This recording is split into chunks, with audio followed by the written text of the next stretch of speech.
Hello there, my name is Phil Suddle and I run Suddle Economics, a macroeconomic research firm. I just sent out a note on fiscal rules to my clients and I thought I'd just like to give you three quick insights to what I think comes out of that note. The first is that these rules, which are, you hear more and more about and on a fairly regular basis, is that really at the end of the day they just don't seem to be adhered to. To give you a good example, here are pictures showing the evolution of fiscal rules first developed in Japan and the UK in the late 1990s. And really the message ever since is that they've been pretty much ignored, both by governments and markets.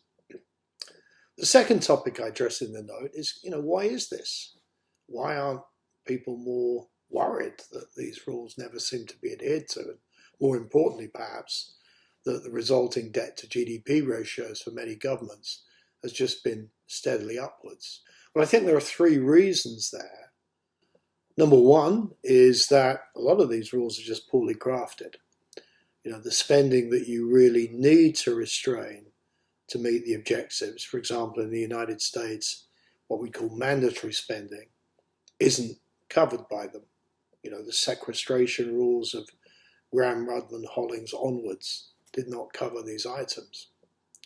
A second reason is that, at the end of the day, many governments act as insurance companies.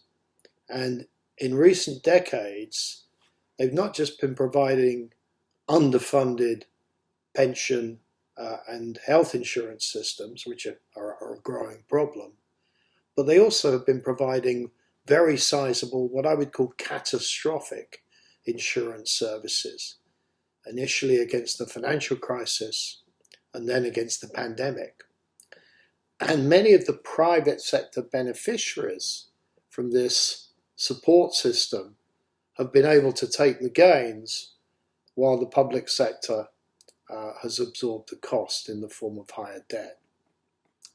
And then finally, a reason I think these rules have been allowed to be violated on a consistent basis is that financial market conditions have been very permissive.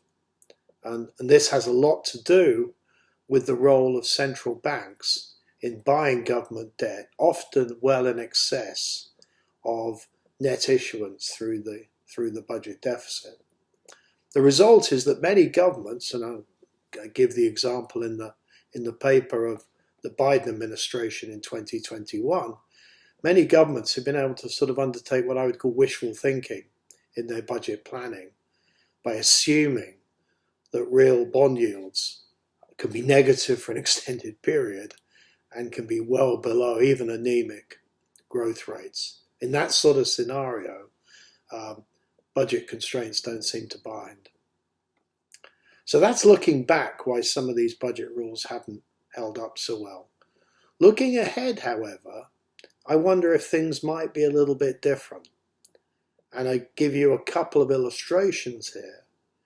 Number one, we have the general point that as central banks pull back from QE and instead do QT, the net financing demands of government budgets on the markets are going to increase and stay relatively high.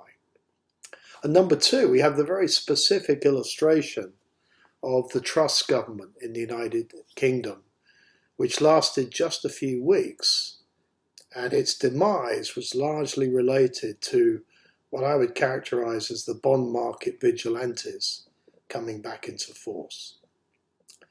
So I hope you like some of these ideas and find them interesting.